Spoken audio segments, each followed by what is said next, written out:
Canadian Grand Prix is the first of two back-to-back transatlantic races. There's a lovely buzz around the city of Montreal. It's race 8 in F1 2004. Hello there. We didn't think we'd be coming here this year. For a long time the race was off the calendar following a row about tobacco advertising. Happily, that was sorted out. Canada's biggest sporting event was saved. Our award is absolutely beautiful weather, a massive crowd despite the absence of local hero Jacques Villeneuve, and Jenson Button involved in a stunning climax to qualify. Michael Schumacher's trying to become the first driver to win the same Grand Prix 7 times. He's out early. There's a touch of oversteer in the Ferrari as well. With quicker cars to come, there's no chance of a 7th Montreal pole. Jenson Button's BAR follows the champion, carrying the cross of St. George. Button is unbelievably quick, kicking Schumacher down the grid. Button delivers a stunner. That's a full second up on the world champion, around 3 seconds faster than last year's pole. Takuma Sato's been quicker than his teammate, but he makes mistakes and then overcooks it, with the champions wall looming at the end of the lap. Go to the back of the class, Sato. Ralf Schumacher is last to go, the only man who can deny Button pole position. BMW Williams had a very poor Friday. They find the right setup now. It's a big step forward and a big surprise too. The team's first pole since Hockenheim last season, the margin just 0.06 of a second. So, Ralf Schumacher and Button up front. Trulli, such a fast starter, threatening Button. Montoya 4th, that's Williams' best of the season. Alonso in shape to prolong his record of scoring at every race. Then Michael Schumacher, still confident. Barrichello, the Brazilian, had a major engine refit before qualifying. The McLarens, Raikkonen and Coulthard hoping for points with the new car around the corner. 10th, Kleon's best ever for Jaguar. 8 Michelin runners in that top 10. Montreal specialist Fisichella putting his Sauber ahead of the Toyotas. Webber made a big mistake. Heidfeld, he'd have been on pole in the Jordan with that time last year. Sato fuming among the tail enders. First lap, because it just tends to spoil that racing. So a good clean run through turn 1. You can't win the race in the first corner, but you sure can lose it. And I was interested, the 3 drivers I spoke to on the grid, totally different perception from them. I don't know how you felt, but Jenson seemed supremely relaxed. I thought this man on pole here, Ralph, seemed quite intense, and Jarno seemed completely out of control. Actually, I thought he looked sort of he just looked busy, panicking to get into the car. Well, it may have had something to do with the time that you arrived in his grid slot, I think, because he was looking for his balaclava, he was looking for everything, and certainly I think that may have had something to do with it. But Jenson, yes, looking superbly relaxed. He knows what he's got to do this afternoon. He's really worried, though, about Jarno Trulli there, 3rd on the grid, just behind him then on the pit wall side. And we've seen all season, haven't we, the superb starts of the Renault team. Talking to Jenson last night, he feels that there's a very good chance that Jarno Trulli will get past him into the first corner. And given that the Renault is almost certainly carrying more fuel, that really will mess Jenson's race up if it happens. To pick up on something Jim said earlier in the programme about Michael not really liking this racetrack, I think because it doesn't have super high-speed corners, it's all about long straights and quite tricky chicanes. You do need a very particular type of setup here.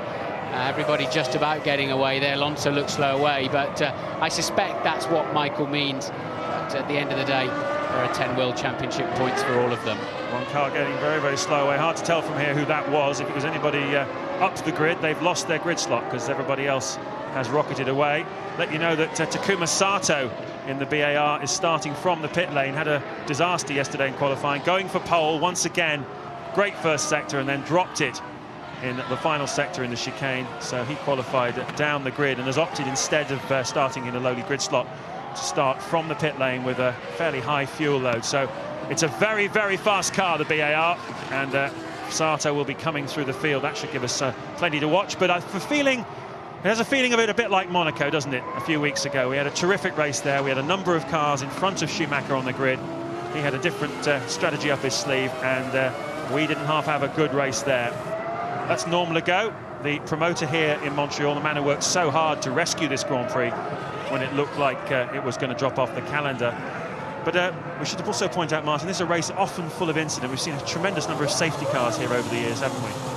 Yeah, we have, and yellow flags, safety cars, red flags. They'll have to just delay the start of the football, hopefully, if we have any dramas like that. But don't say things like that. As unlikely as that will be, but absolutely, they have. It's very tight, very narrow racetrack.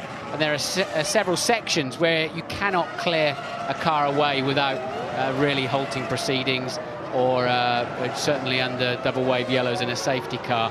So they've just all got to have a sensible pill and get this race underway in the first lap or two, and then decide how they go from there. The man who has got a different job to that is Michael Schumacher, and indeed Rubens Barrichello. Mike, I remember starting here alongside Senna, P6 or P7 back in '92, and Senna was just mighty on the first lap, as we saw so many times in his career, and knew he had to pick them off very early on. And I think Michael is under the same pressure, but he can't afford to lose a front wing. Coming down the back straight then on the parade lap. When they do it for real on the first lap, they'll be doing 210 miles an hour, and braking for this final corner of the chicane down to 75 miles an hour. They do that brake in just 2 seconds. Now, your average road car, the hardest you could get, the G-force you get on a road car, would be about 1 G. And the braking G, just into that one corner here, Montreal, an F1 car, 5.5 G. It's hard work driving a Formula 1 car. It's physical, it's tough. And today we're going to have an hour and a half of very, very tough sport, hopefully, in front of us. Well, it's been a very slow warm-up lap. That hurts the Bridgestone runners, we know, because the compound of their rubber does not work as well as the Michelin's when they're way down on temperature. They come out of the blankets about 100 degrees centigrade. They're probably 60 or 70 there now, lining up on the grid, and the tyre pressure goes down as well. I was watching the cars practice their starts. Those Renaults have immense traction, so watch out for those. 70 laps then of the 2.7-mile Gilles Villeneuve circuit for the winner of the Canadian Grand Prix. It's going to be coming up soon. There's Sato in the pit lane. We're ready to start. Let's go! Great start by Button, and great start by Trulli. He's trying to get through. Now he's got a problem.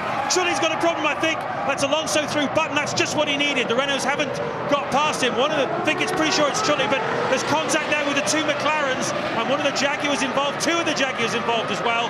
Yellow flag down in that area, but everyone is safely away, I think. Yes, I think it was Coulthard caught up at the back. Looks like he got a tap. And one of the Renaults out of the race already, but certainly coasting anyway. We believe it's Trulli. So, and the Ferraris got away reasonably well, but Raikkonen has managed to pass Barrichello. Yeah, very strange start there for Jarno Trulli. Nothing really seemed to impede him. He just dropped the clutch and then didn't really go anywhere fast. First 20 yards are okay, and then he suddenly crawled. Ralf Schumacher leads then from Jenson Button in 2nd place. Alonso for Renault 3rd, Montoya 4th. Michael Schumacher up to 5th. 6th is Raikkonen, 7th Barrichello, 8th Cristiano de Mata, and 9th Olivier Panis. Timo Glock on his Grand Prix debut is up in 10th place as a result of that tangle between the 2 McLarens. Yes, and managed to navigate his way nicely through that, but Ralf Schumacher with a comfortable advantage then to come to the completion of this first lap. Ralf Schumacher from Jenson Button, Alonso, Montoya, Michael Schumacher, Raikkonen, Barrichello, de Mata, Panis, Glock. We've got Coulthard down in 16th place at the moment. Well, I reckon Michael Schumacher will be smiling to himself here, Martin, because he's got 1 Renault out of his way already. He's up to 5th place. There's only Alonso's Renault in front of him. It really did seem today the smart money was on Renault versus Ferrari. Here, let's have a look at Trulli again on your right of your screen. Yes, look at that. He got away brilliantly. Was just shaping up to have a look at the back of Ralf Schumacher alongside Jenson Button, and it all came to a grinding halt. There he is in the pit lane. 2 cars starting from the pit lane. That was dangerous. And Sato drives out of the exit of the pit straight into an incident. Manages to miss them all. And lots of drama then between Coulthard and the 2 Jags. Yeah, it looked like Klein actually tapped Coulthard from behind going into that corner. That looked like what it was. Christian Klein, career best, 10th on the grid, but it's come to nothing. Mark Webber comes into the pits with a front right puncture, so he's had problems as well. The 2 Jags really in the wars here at the start. And the Jaguar jumped over the back of Coulthard's car, so I would imagine it was the right front of Webber, caught the back of the McLaren. Ralf Schumacher led by 1.1 seconds, and it's more than that now. Over the line they'll go at the end of this pit straight. Schumacher very fast with a 1:14.7. The gap up to 1.8 seconds, and that is bad news for us all. There's a man who's going to feature strongly in the Grand Prix this afternoon. Yep. Jarno Trulli out of the race. Yeah, winner in Monte Carlo, famously his first Grand Prix victory. He's not going to make it 2 today. There's Webber. He's taken on a new right front, and he is back out on track. Look at this though. That's Takuma Sato, I believe, battling with David Coulthard, battle for 13th place on the grid. So from the pit lane, Takuma Sato already up into 14th. Yes, that was for position there. I think that was a replay they just snuck in there, James. Coulthard passed Sato down in turn 1, and Ted has some news. Team Renault need to speak to Trulli before he comes out. He's just walking past the McLaren garage right in front of me. He puts his hands up to his engineer, Alan Permain. The way they start is to ride the clutch, but they think it's more to do with gearbox. In fact, if I read some lips, I think I can say Jarno saying gearbox, but we'll have to wait until he speaks to Lou. Yes, if you watch the replay, it does seem to lock up at the back. It actually is. He did very well to clear that car off the racing line because he had full acceleration. Then you can just see the back end skidding around as the transmission appears to lock. Bad news. They do a lot of practice starts through a weekend. They lay rubber down in the pit lane to give them a tenth or two after their pit stop, and you do wonder if they punish their transmission too hard. Fantastic start for Ralf Schumacher, just what he needed. A lot of people are expecting him to fade this afternoon. The Williams, not a particularly fast race car at the moment, but well, so we certainly believe he's carrying a little bit less fuel than the people chasing him. There's a replay of Klein having yet another incident then. Yeah, and I think Klein's made some space there. This is Webber coming in with the right front puncture, delamination there, but I'm sure that was because he clumped over the back of Coulthard in turn 1. But if Klein did make space there, did make a place, he'll have to yield and let them back in front, which he has done looking at the computer.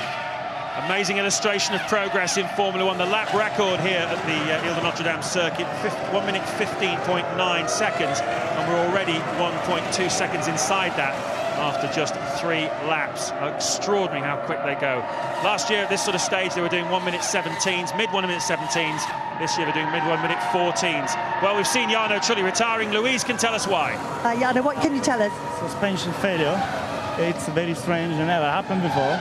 But when I pulled the clutch, left it, the suspension just gone. So just out of the traffic to avoid the accident. Bad luck, Jarno, that you have a change suspension.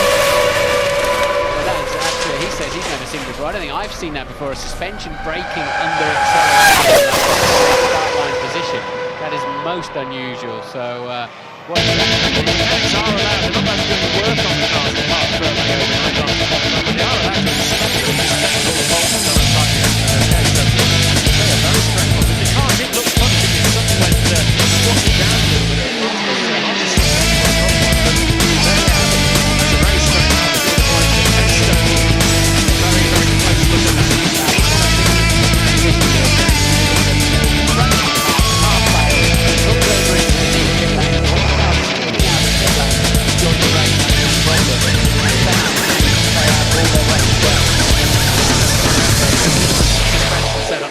The Canadian Grand Prix is the first of 2 back-to-back transatlantic races. There's a lovely buzz around the city of Montreal. It's race 8 in F1 2004. Hello there. We didn't think we'd be coming here this year. For a long time the race was off the calendar following a row about tobacco advertising. Happily, that was sorted out. Canada's biggest sporting event was saved. Our award is absolutely beautiful weather, a massive crowd despite the absence of local hero Jacques Villeneuve, and Jenson Button involved in a stunning climax to qualify. Michael Schumacher's trying to become the first driver to win the same Grand Prix 7 times. He's out early. There's a touch of oversteer in the Ferrari as well. With quicker cars to come, there's no chance of a 7th Montreal pole. Jenson Button's BAR follows the champion, carrying the cross of St George. Button is unbelievably quick, kicking Schumacher down the grid. Button delivers a stunner. That's a full second up on the world champion, around 3 seconds faster than last year's pole. Takuma Sato's been quicker than his teammate, but he makes mistakes and then overcooks it, with the champions wall looming at the end of the lap. Go to the back of the class, Sato. Ralf Schumacher is last to go, the only man who can deny Button pole position. BMW Williams had a very poor Friday. They find the right setup now. It's a big step forward and a big surprise too. The team's first pole since Hockenheim last season, the margin just 0.06 of a second. So, Ralph Schumacher and Button up front. Trulli, such a fast starter, threatening Button. Montoya fourth, that's Williams' best of the season. Alonso in shape to prolong his record of scoring at every race. Then Michael Schumacher, still confident. Barrichello, the Brazilian, had a major engine refit before qualifying. The McLarens, Raikkonen and Coulthard hoping for points from the new car around the corner. 10th, Klean's best ever for Jaguar. 8 Michelin runners in that top 10. Montreal specialist Fisichella putting his Sauber ahead of the Toyotas. Webber made a big mistake. Heidfeld, he'd have been on pole in the Jordan with that time last year. Sato fuming among the tail enders. It's the best of the Canadian Grand Prix with Martin Brundle and James Allen. First one was for a puncture. 70 laps then of the 2.7-mile Gilles Villeneuve circuit for the winner of the Canadian Grand Prix. It's going to be coming up soon there. Sato in the pit lane. We're ready to start. Let's go! Great start by Button and great start by Trulli. He's trying to get through. Now he's got a problem. Trulli's got a problem, I think. Lets Alonso through Button. That's just what he needed. The Renaults haven't got past him. I think it's pretty sure it's Trulli, but there's contact there with the two McLarens and one of the Jaguars involved. Two of the Jaguars involved as well. Yellow flag down in that area, but everyone is safely away, I think. Yes, I think it was Coulthard caught up at the back. Looks like he got a tap. Diamonds then. Webber suspension failure. 19th. He was 19th when he dropped out. And Jarno Trulli also suspension failure. It is bumpy around in. They do jump across those curbs very heavily. And maybe that's, with Parc Ferme now, maybe that's why the cars are beginning to break. They had quite a pounding all weekend. Still pretty scary, isn't it? It's a high-speed track, this one. It's not one you really want to have suspension failures on. As I said, 210 miles an hour, the top speed down the back straight. And that is pretty fast by F1 standards, no doubt about it. Ralf Schumacher just easing out a little bit from Jenson Button. Alonso parked up behind Button, appears to be holding up the train then, Jenson Button, at the moment. Perhaps he's trying to conserve a little bit of fuel. Well, we've just seen Mark Webber go out of the Grand Prix. He's talking now to Louise. Mark, not a lot you could do about that. I mean, suspension damage here, just too risky. Yeah, that's right. I made a pretty good start, and just when I got to turn 2, there was contact. There was a McLaren, and Christian went around that, and I was just nowhere to go. Then Christian clipped him again and come further out to me and landed on my front wing. And so we got back out there, and then looks like they're starting on the left rear of the car now. So yeah, one of those weekends. Thanks, Mark. Bad luck. Mark? Well, that's unfortunately what happens. You know, we had 2 Williams, didn't we, in Nürburgring running into each other. Now 2 Jaguars, it seems, here. But that's what happens down there in the heat of turn 1. Kimi Raikkonen getting back up to speed again. So at the moment, no signs of a retirement for him. I just wondered why the Ferrari breezed past him so easy. You just see him coming into the back of the picture now. He's falling away from the main pack. Coulthard's making his way through the pack after that first corner incident. He's now up to 12th. Ralf Schumacher leads by 3.7 seconds from Button. Alonso 3rd. Montoya 4th. Michael Schumacher, you can now see them, the 2 Ferraris, Schumacher and Barrichello 5 and 6, with a fading Raikkonen, then the 2 Toyotas 8 and 9. And keep an eye out as the cars come down this long straight into the chicane at the end. There's bits of bodywork in the racetrack just lying at the apex of the chicane. Watch as Button turns in, see if you can see it.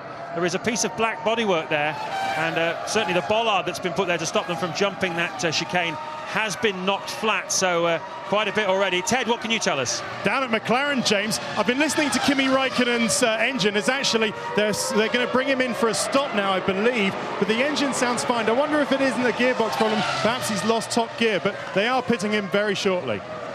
Well, that's about when we expected the 2 stoppers to come, the 3 stoppers to come in, James, isn't it? Around now, probably actually slightly earlier than now, but Coulthard pits then. Coulthard pits from P12. The first of the scheduled stoppers of the afternoon. Back end just stepping out as he hammers the brake pedal to stop. And it looks so fast when you stand down there. They're so brave, the mechanics, just watching this Formula 1 car coming at them. And away he goes then. No problems for Coulthard and McLaren, but he's got a lot of work to do this afternoon to get anywhere near some World Championship points. Certainly has. Started 9th on the grid, lost 6 places at the start, 7 places, I beg your pardon, at the start with that incident with Klean. And another tough afternoon for David Coulthard in Montreal. Ralf Schumacher goes through to start another lap, so he's completed 12 laps now. This is around about the time that most people thought he would be coming in for his first stop. Look how Barrichello has got himself right onto the back of Michael Schumacher. The 2 Ferraris biding their time at the moment then. Raikkonen pits. So McLaren then with the least fuel of anybody And Raikkonen pits from P7. Again, they are so badly looking forward to their new 19B car that they're going to race, I think, in Manicourt. And they're really struggling, McLaren, for pace and reliability at the moment, although they've not had too many issues this weekend. But first to pit then, it's surprising to see the Williams and the BARs going so far for me, James. Yeah, absolutely, that is a surprise. Raikkonen rejoining there. He drove the new 19B car, the interim chassis, heavily revised for the rest of the season. He drove it last week in the Silverstone test, and the word on the street is it's about half a second in the car racing here this weekend in Montreal. But if you take into account that most teams make about a half-second gain the first half of the season in development terms, so it's pretty much keeps them on a par level with everybody else. It's hopefully going to be a good platform for the 2005 car. We will find out. Can I see the BAR team in the far distance there coming out into the pit lane? Certainly somebody in the middle of the lane. And Button in then. Jenson Button pits. The Ferrari smiles will get slightly wider, I think, now to see him going in for some fuel. And Montoya as well. You can see him at the top of your screens there. Juan Montoya pits was in 4th place. And Michael Schumacher and Rubens Barrichello in the Ferrari slide past. They've probably got another 6 or 7 laps. Bit of a delay, is it, from the Montoya stop? No. Seems to be going okay. He obviously stopped a little bit later than Button. There he is. And back out on the track, so no position change there. Meanwhile, we've got, you can see them rejoining. Ralf Schumacher leading the Grand Prix on lap 14. 5.8 seconds the margin over Alonso in second. Michael Schumacher up to third now, but look at this. The fastest first sector of the race so far. Schumacher is beginning to put the hammer down here in Montreal on lap 14. He is indeed, and Alonso responding too. They know that Ralf Schumacher surely is coming in the pits. Normally, the Williams team will bring their cars in just one lap apart. So if Ralf Schumacher pits this lap, Ferrari and Alonso, Renault and the 2 Ferraris then are going to just absolutely nail it. This is their moment in the Grand Prix to make their strategy pay off. Michael Schumacher does not pit. Alonso does not pit. Barrichello in the back of your picture clearly does not pit. And neither does Ralf Schumacher. There he goes through to complete lap 14. Well, that last lap not particularly spectacular for Ralf Schumacher, a full second slower than his brother Michael, who's just set the fastest lap of the Grand Prix, 1:14 flat. And there is real pace in this Ferrari. We've seen it throughout the season, haven't we? Schumacher particularly very, very quick in this car. And all through this weekend, on the longer runs, certainly when he had fuel in the car, it looked pretty pacey. But, well, they went for a high fuel strategy in qualifying. Is it going to pay off for them this afternoon? Ralf Schumacher leading then. 5.6 seconds now the margin over Alonso. Michael Schumacher just 7 seconds behind his brother and feeling pretty comfortable about things, I would imagine. D'Amata up to 5th. Button then has rejoined in 6th place after that pit stop with Juan Montoya 7th. So they, of course, made the stops. Everyone in front of them has yet to stop. Ralf Schumacher then lapping the Minardi. There's marshals on the track down here where Ralf Schumacher's just coming to, but he goes in the pit lane. Ralf Schumacher into the pit lane, then the marshals have cleared that debris away from the final chicane. And once again then Michael Schumacher still pumping in very quick laps out there. This is a crucial time of the Grand Prix. They need to get Ralf out, hopefully not in too much traffic. All looks sweet at the front, doesn't it? They turn the lollipop over, select first gear, and away he goes. That looked good. Looked very good indeed, but it wasn't a particularly spectacular in-lap for Ralf Schumacher, so we'll see where that feeds him back into the picture. There you can see he rejoins comfortably in front of Jenson Button. So he is in 4th place now. Alonso leading, Michael Schumacher 2nd, Rubens Barrichello 3rd. They've all yet to stop. Back live in Montreal, Fernando Alonso coming out of the pits on lap 18, having just made his stop, and it was a slow one. The fuel hose reluctant to go on, and Alonso total stationary time 16 seconds. Meanwhile, we've got an incident involving car number 6 under investigation by the stewards. That's Kimi Raikkonen. Absolute disaster for Renault then. There's a major own goal there. 16 seconds to get the fuel in. It's let Ferrari run free at the front. And Ted is down in the pits. Oh, it's so unfortunate for Renault. They just couldn't get the original Alonso race nozzle on. It wouldn't go. The guy pushed and pushed. It just wouldn't happen. But anyway, they went very quickly onto the spare nozzle. That connected. But as you say, 16 costly seconds. And the Barrichello pits from second place. Then meanwhile, Michael Schumacher smashes the lap record in 1 minute 13.6. Incredible time from him. And Barrichello was right behind him, looking extremely racy. And away he goes then. Remember, they're two stopping, so it's not surprising they're taking on a bit more fuel and stationary a little bit longer than the others. And it's all playing beautifully into the hands of Ferrari at the moment. And look, this is a drag race down to turn 3, which the Williams wins.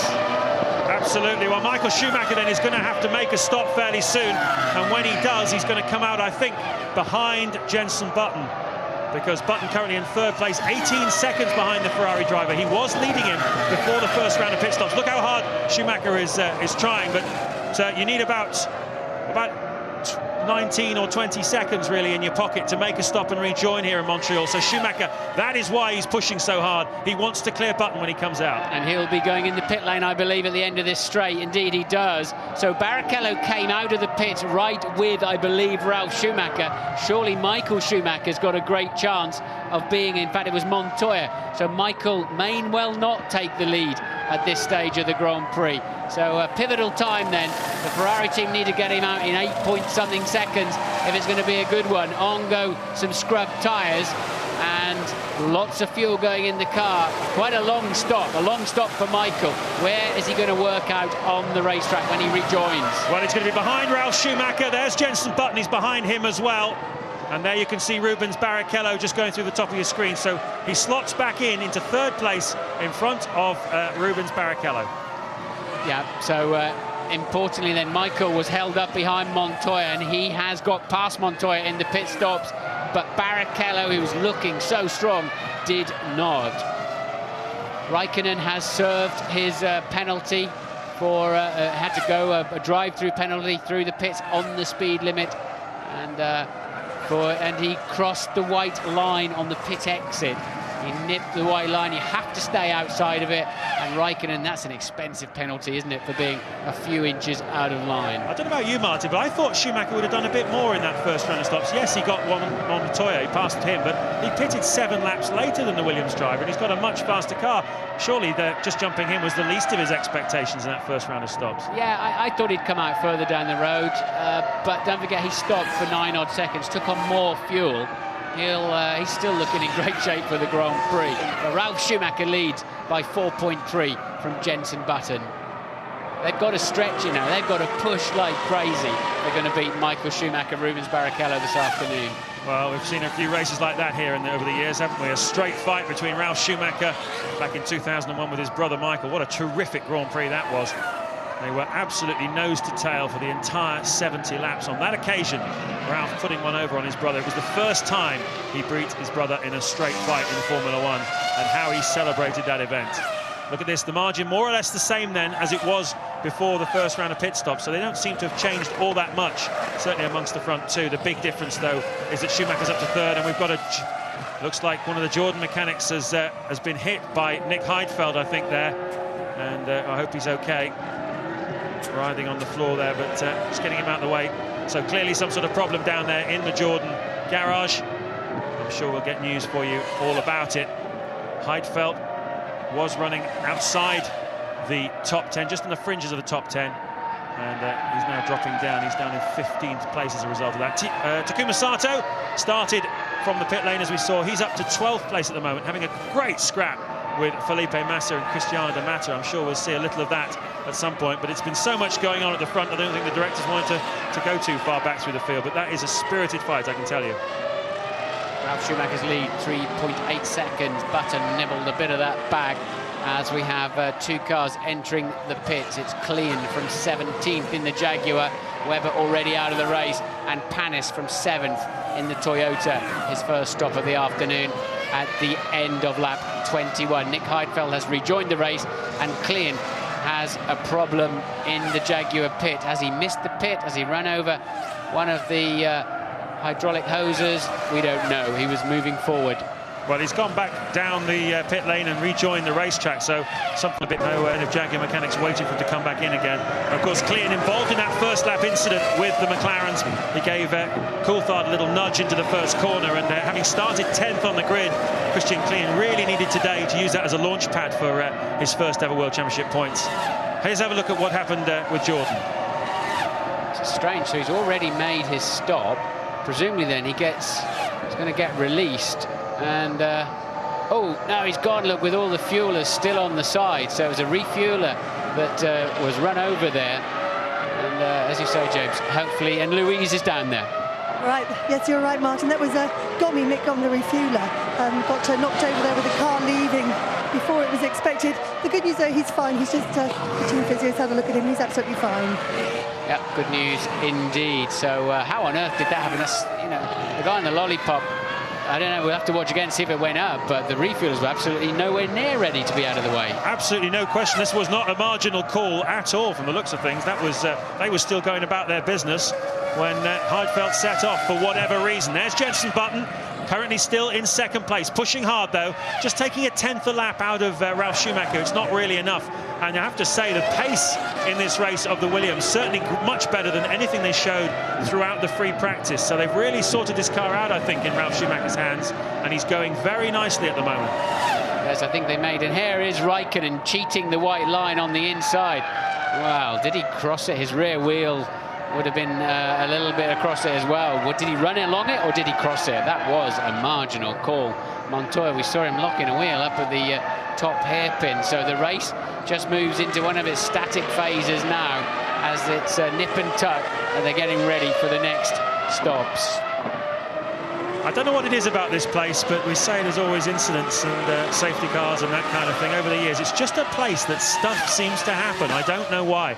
It's no particular characteristic of the racetrack, which is similar in a way to Imola, but it's just a place where things happen. We've had all sorts of things down the years, funny stuff happening in the pit lane as well. Last year, just 11 finishes. It's a very tough track on the brakes, particularly. The engines don't like it much here. As into the pits then comes Takuma Sato, and only Felipe Massa and Giancarlo Fisichella in the two Saubers. Only those two yet to stop. This is lap 24.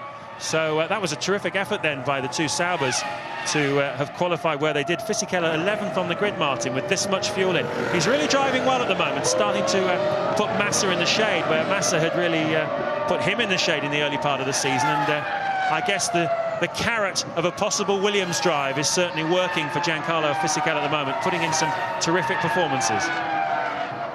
Ralf Schumacher's lead, 3.4 seconds now from Button. Michael Schumacher a further 4.5 seconds adrift. I wonder what happened to Klein when he came in the pits and appeared to do nothing. Ted can tell us. Just complaining about a really badly unbalanced car, and the team had to bring it in, given Mark's suspension failure, to check it over for safety. The only thing they found after changing the front wing, it turns out needlessly, is that there's a hole in the rear wing end plate, and that might be addressing the imbalance in that car, but otherwise the car's okay. Strange. Okay, thanks for that, Ted. Still just two retirements then. Webber with suspension failure after first corner contact. Jarno Trulli with his rather unique one-piece rear wishbones. Maybe one of those failed, and he was out of the race within 200 or 300 metres. Well, we saw that Ross Brawn, the Ferrari strategist, decided to put a lot more fuel into Michael Schumacher's car at that first stop than the rest took on, and we will find out now through this stint whether or not that was the right thing to do. It certainly looked like a pretty smart move. The Bridgestone tyres on the Ferrari have tremendous consistency. They really are, lap after lap. They yield up the same kind of lap time. And although Michelin have addressed that issue, it was a weakness for them earlier this season in race conditions. They're much stronger here than they were, but still not yet a match in the race for the Bridgestones. And Schumacher exploiting that then to the full here this afternoon. Slow lap for Michael Schumacher there, 1:15.5. He's now 9.1 seconds away from his brother in the lead. So the Ferrari's not on it at this stage of the Grand Prix, James. What is that all about? We know they're running a little bit heavier on fuel, but it's not worked out well for them as Fisichella pits from 7th place for the first time at the end of lap 25. Ralf Schumacher, there is Fisichella then in the Sauber. Ralf Schumacher's lead down to just 3 seconds now. Jenson Button having a couple of tenths out of him every time around. Yeah, he's doing a good job. There goes the Sauber. They're certainly doing a good job at the moment as well. The new wind tunnel cost £35 million to build. It's big enough to put a transit van in sideways. It's that large. I stood in the middle of it. I couldn't believe it. It's absolutely vast. And a lot of people called it a bit of a folly. But certainly at the moment, things starting to come through then for the Sauber team from that wind tunnel. You could see Fisichella rejoining then in 10th place, just in front of the Toyota of Olivier Panis. And 9th place D'Amata in the Toyota is about 3.5 seconds then in front of Fisichella. So he ran long in the first stint, Fisichella, and it's gained him a place. Just trying to imagine a transit van sideways in a wind tunnel. It'd be quite a sight. Ralf Schumacher leads at the Grand Prix on lap 27. Button second, now 3.1 adrift. Michael Schumacher 9.6 seconds adrift in third place. Lap 29 of the Canadian Grand Prix in Montreal. James Allen and Martin Brundle with you, and the old firm are at it again. Montoya versus Michael Schumacher. Somehow or other, Martin, Schumacher just isn't really on it at the moment. We know he stopped for about 10 seconds in that pit stop. That was 70 kilos of fuel he took on board, but it's only about 20 kilos more than Montoya would be carrying. That's about a half a second a lap difference, so it's not really explaining why somehow or other these Ferraris at the moment in the Grand Prix just don't seem to be on it, and Montoya senses it, and we've seen him getting very, very close to Michael Schumacher. He feels there might be a chance of passing. I just wonder if it might be brakes. Well, Michael is braking quite early, or actually I think probably conversely, Montoya's braking crazily late. It is a tough circuit on brakes, a long way to go yet. They're only on lap 29, but Montoya, as you say, fancies a bit of a run at Michael. They put scrub tyres on the Ferraris at the first stop, and they just do not seem to be happy at this stage. Montoya then with a great slipstream down to turn one. Is he going to have a go up the inside? Would have been contact had he have done so, because Michael was not going to yield. But this is a reversal of the first part of the race, where the two Ferraris were looking very racy. But watch them under turn in. They just look a bit pointy. The back end's not sticking as well as it needs to do. And Barrichello only suddenly just able to barely hang on to the back of that pack. Montoya once again locking his brakes.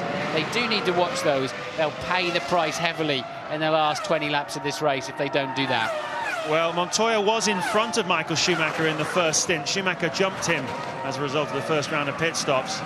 And so Montoya is slipped out of position. He stopped on lap 13 and took on about 60 kilos of fuel. Should get him to around about lap 33, 34, something like that. So 3 or 4 laps away from his second stop here this afternoon. Schumacher quite some way away from his second stop. And I would imagine Montoya would quite like to get past him before he has to make a pit stop. Schumacher would be aware that Montoya has to do that, so there is a tactical consideration as well. He is going for a championship. Here comes Montoya now, so that's why he was so racy, Martin.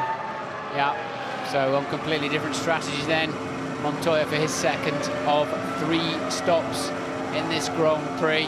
And you have to say the Ferraris are still looking very strong, but not as strong as they were. Some gently scrubbed tyres going on there, and Ted is there. I'm down in the Ferrari garage. Oh, they're a bit slow getting the hose away, but a good stop from Montoya. I'm in the Ferrari garage. There are no problems with Michael Schumacher's car. As we say, he's just fat with fuel. OK, thanks for that, Ted. Kimi Räikkönen pits also. He was 7th.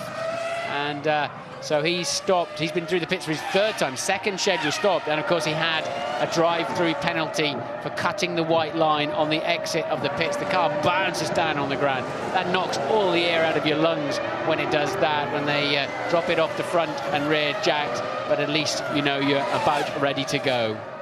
He's not doing a bad job, is he, Martin? He was 7th drive-through penalty. He comes very close to crossing that white line again. That's what cost him the drive-through penalty last time. But he was up to 7th place again, having had a drive-through. Terrific effort. Button, I thought I saw, yes. Button goes in the pits in the background, and there he is. Jenson Button then stopping at the end of lap 31. This is important for Michael Schumacher. 8 seconds ahead of him on the racetrack, and obviously Michael's not going to have to stop again for a while. I was looking at, oh no, what's that? It's away, but it seemed as if he had some kind of hiccup there getting away, Jenson Button. Does it accelerate cleanly? Yes, it does. Cost him a half a second or something, but just looking at all the cars, wide side pods, they've got to get a long way over with a heavy fuel hose. And now with the way the aerodynamics are on these cars, all the chimneys they have on the side, James, and the little appendages, little wings, you can see that the refuelers really have a tricky job getting near the nozzle on these latest Formula One cars, and I think it's costing them dearly on many of these pit stops. Well, first time round we saw Button pitting a lap before Ralf Schumacher. No sign of the Williams, but now they're coming out into the pit lane, the Williams guys. So we're expecting the race leader then on lap 32 to come in possibly and make a second stop of the afternoon. He's enjoying a 12.5-second lead over his brother. No, he's going through for another lap. But the Williams guys are still certainly standing out there and ready for him. So he's got 12.5 seconds in his pocket over his brother. And this is the phase of the Grand Prix where if Michael Schumacher is going to win, he has to really put the hammer down. Ralf Schumacher's going to make another stop to him this afternoon, but still, Michael needs to pick up the speed now. He's still lapping in the 1:15s, considerably slower than his brother, considerably slower than Button was going as well. Is Michael Schumacher managing the car, or is there some kind of small problem? There you can see car number 20 under investigation. Drive-through penalty then for Gian-Maria Bruni for speeding in the pit lane. I wonder what they'll do. If Michael is struggling on this phase of the Grand Prix, they're going to have to let Rubens go through if they want to win the race. If Michael really is 4 or 5 tenths off the ultimate pace, they should just let Rubens slip through there. Can't imagine that's in the forefront of their minds at the moment, but that's the way it's shaping up, James.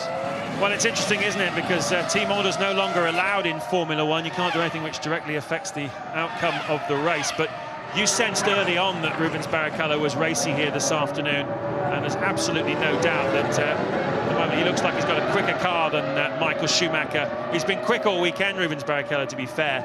Very interesting. Into the pits then comes David Coulthard, and Ralf Schumacher, the race leader, also into the pits on lap 33. See, the problem for Ralf, as we're watching Coulthard's second stop, problem for when you're on a 2 and they're on a 3. Sorry, you're on a 3 and they're on a 2. At some point, you've got to pass them, James, if they've got track position, and that's what it's going to be all about later on in this Grand Prix. So Ferrari then now taking up first and second position again. Where is Jenson Button in all of that? He looks like he's lost out in terms of he's even further behind Ralf Schumacher than he was before the pit stops. Yeah, he's now 7 seconds behind Ralf Schumacher, so we saw him slow away from the stop, Jenson Button. He was just 3 seconds behind before it, so it's cost him 4 seconds, that little stuttering leave of the pits. He's now behind Michael Schumacher, he's behind Barrichello, Ralf Schumacher, Alonso and Jenson Button in 5th place, with Montoya 7 seconds behind him. So the 2 Ferraris at the front. What's going on there, I wonder? It's Michael Schumacher. We've seen him, his sports car experience over the years. He knows how to protect a car, doesn't he? But look at how busy it is on the pit lane exit. And the Jaguar of Clean and Coulthard once again. They have been very close to each other in that area of the first corner a lot this afternoon. Now remember, these 2 Ferraris are on different tyres, James. Michael went for the softer tyre, Rubens for the marginally harder one. And it does seem to help him, doesn't it? In the second half of each stint, he's able to catch Michael, start to hustle him along a little bit. Remember, last time around when Michael had this space as the others pitted, he started pulling 1:13s. Now he's just done a 1:14.9. The car is not underneath him as it was earlier in the Grand Prix. Now he's going to make his second stop sort of in the mid-40s, that kind of thing. We're on lap 35 at the moment. And you have to say that Rubens Barrichello looks very comfortable in second place, doesn't he? Hasn't won a Grand Prix so far this season. He did say on Thursday in the press conference, this is where my World Championship quest, my campaign starts.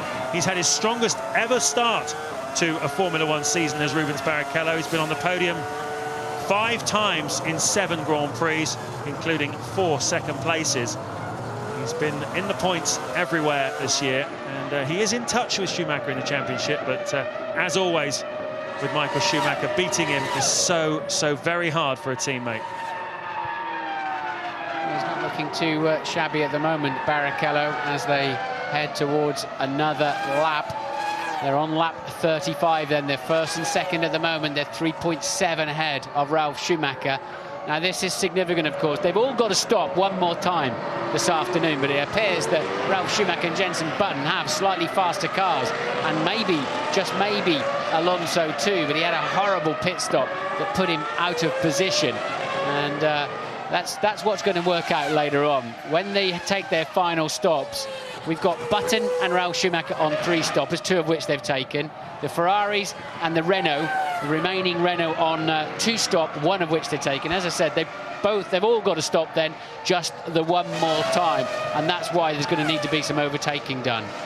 Yeah, so Alonso's not looking too bad, 8 seconds behind Michael Schumacher at the moment, but they're on a similar sort of strategy. 1 more stop to take.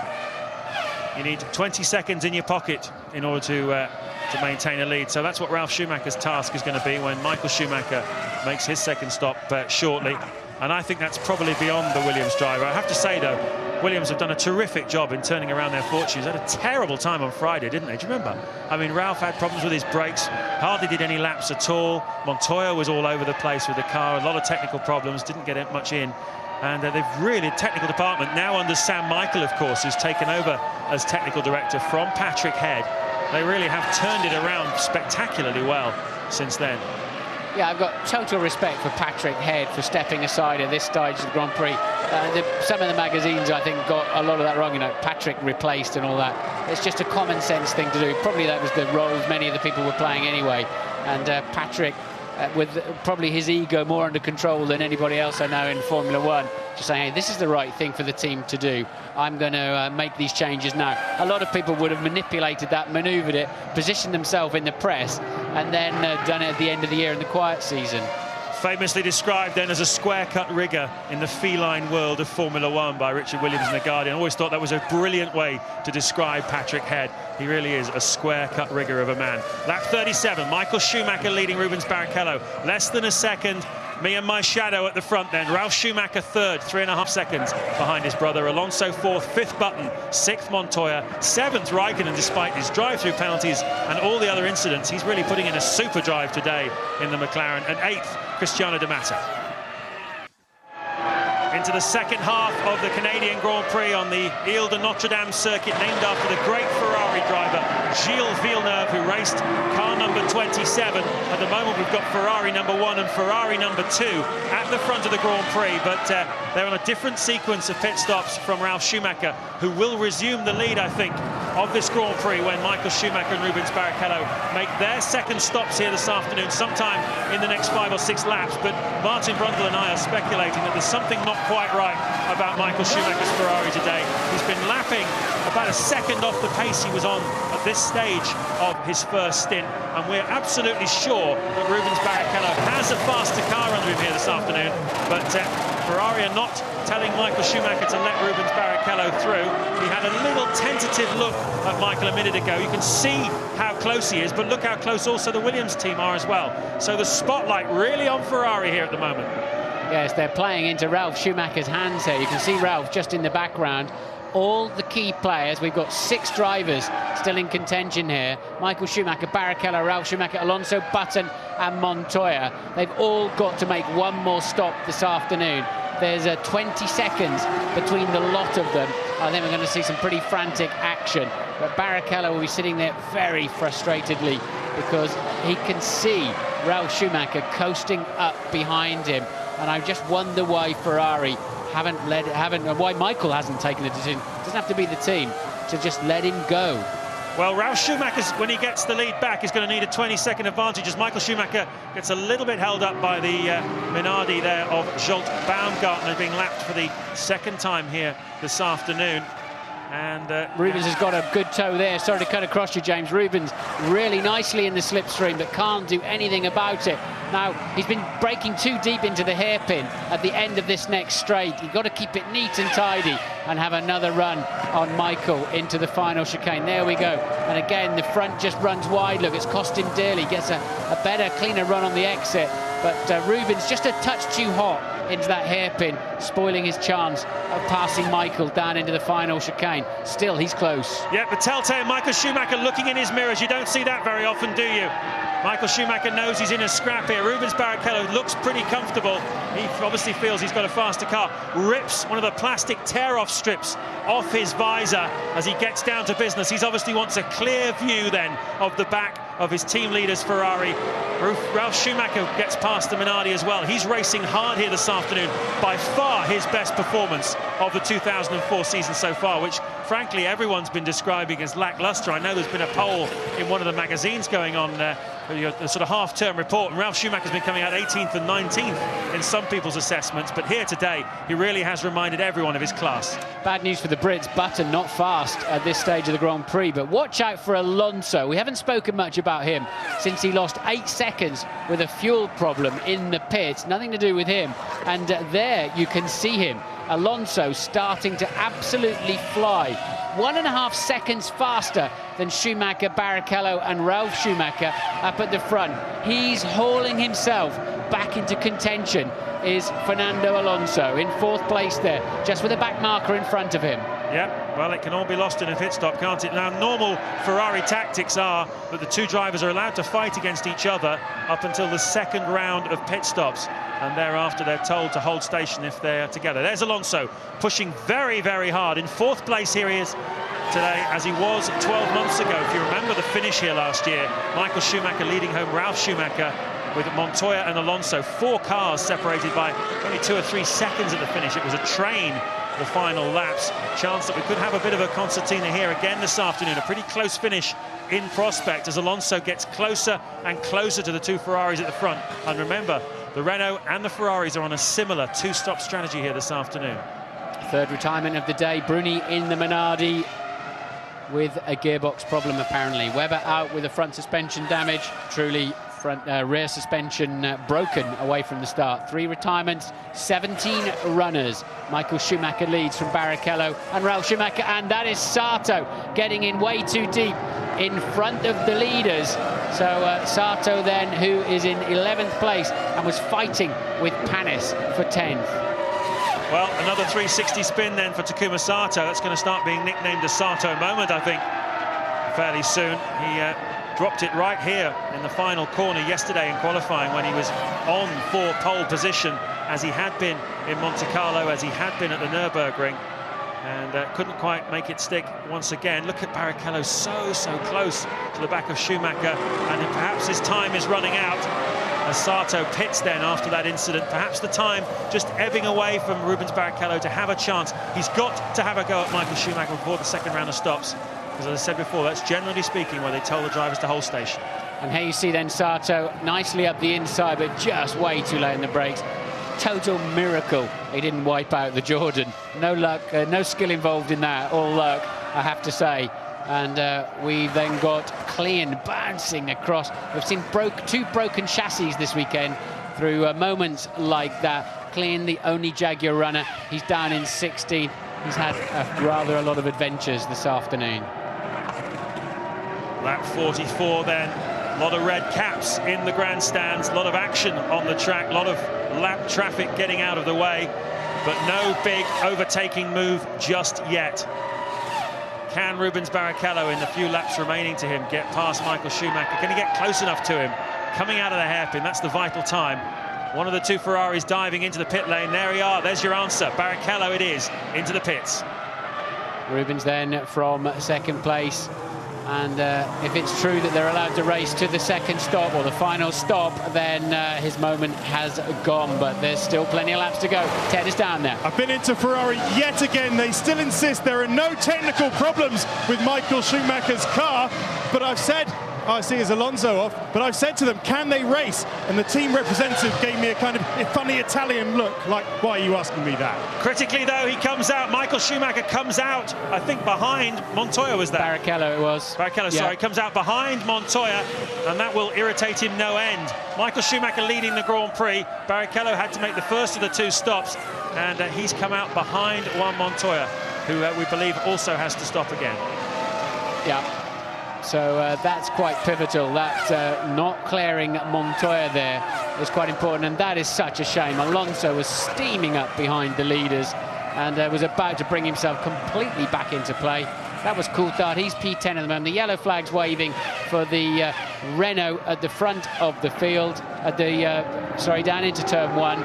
So Alonso out of the Grand Prix, the 4th retirement. So both of the Renaults out of the Grand Prix, both of them with reliability problems. We've seen Alonso, the only retirement Renault have had so far this season. He had a crash, if you remember, in the tunnel in Monte Carlo with Ralf Schumacher, and that's the only time Renault have failed to score points this season. But here today in Montreal, both of the cars out, Trulli out with a suspension failure, and we'll find out shortly, with a bit of luck, what caused Alonso to pull out.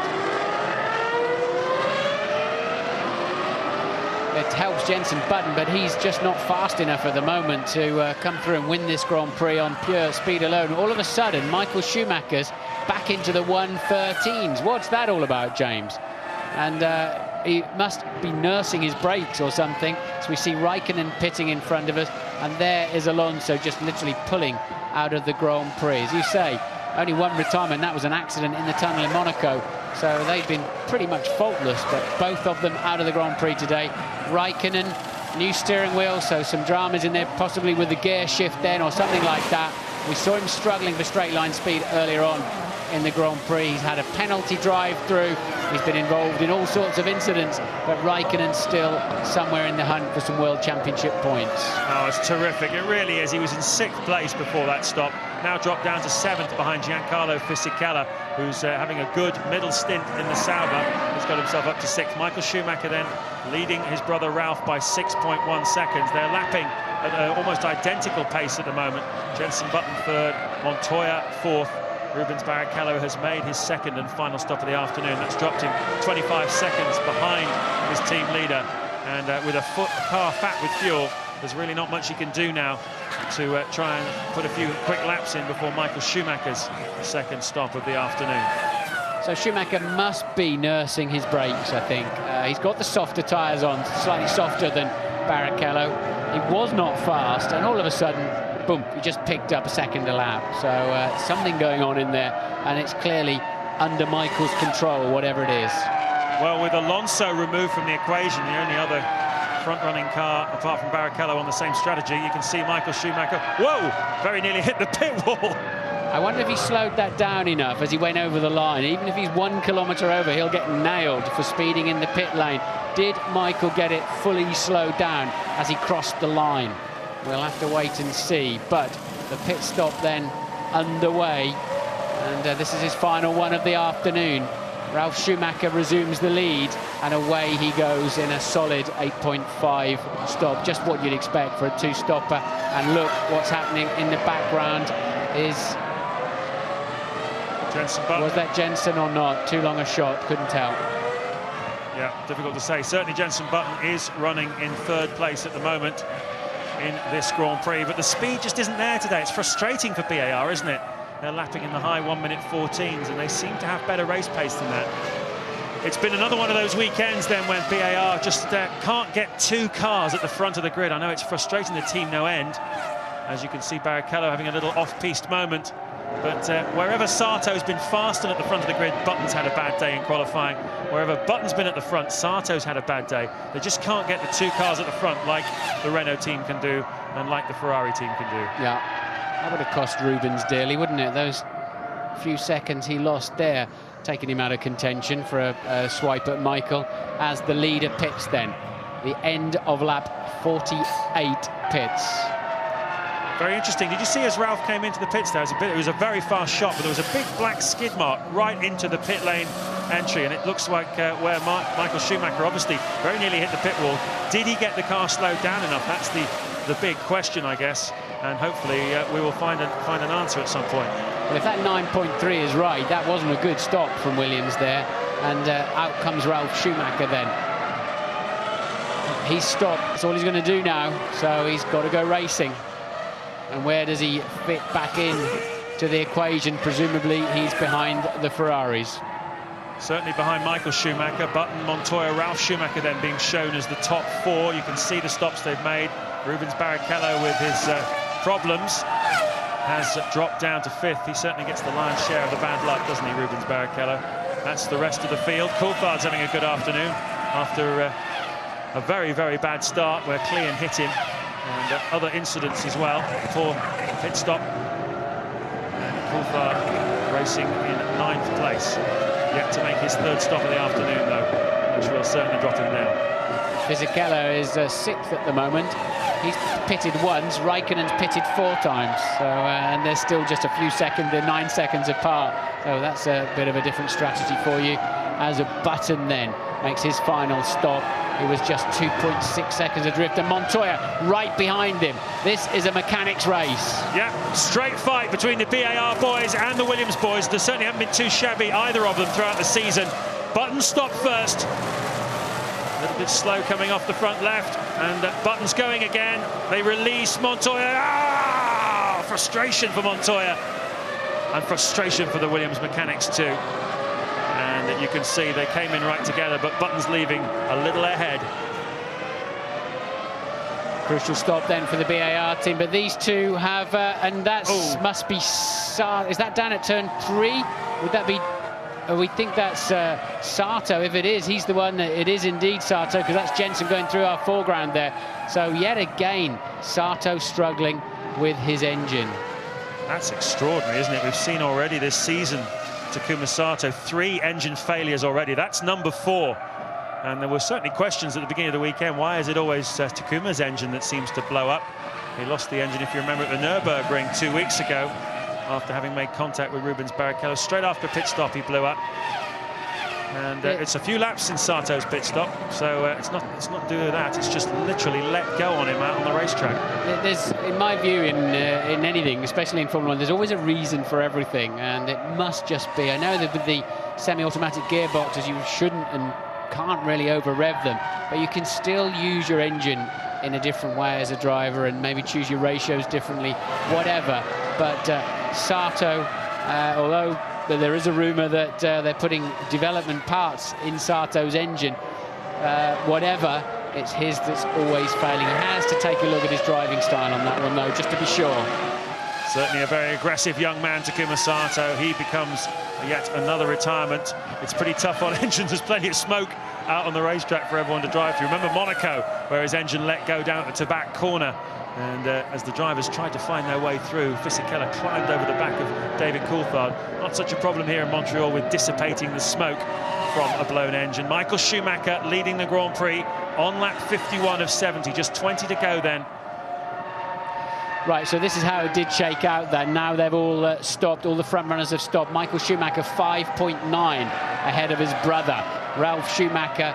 Barrichello with a scruffy stop and an error shortly after that pit stop is down 11 seconds adrift of Michael now. And Button, Jensen Button, unfortunately, down in 4th, Montoya 5th, Raikkonen 6th. Here we go then through to the finish. 17 laps to go in Montreal. James Allen and Martin Brundle with you. Michael Schumacher leading the Grand Prix by 6.3 seconds from his brother Ralph. Rubens Barrichello has dropped down to 13.5 seconds behind his team leader. Button 4th, Montoya 5th. And Alonso, we saw going out of the Grand Prix earlier on. He's talking now to Louise. Yeah, the bulletproof Renaults have let you down this weekend, haven't they? What was your problem? I had a dry shaft problem, and I finished the race. I don't know what Jarno had, but you know, unfortunately we didn't finish in the points, and we have to look for the next Grand Prix. We are competitive, so we have to be optimistic in this bad moments. A storming drive up till then, though. Yeah, I drive maximum. I lost a little bit of time, the pit stop, but anyway, the car was okay, and I managed to recover a little bit of time. And you know, the race is long. We were only half a race, and you never know what is going to happen at the end. Bad luck.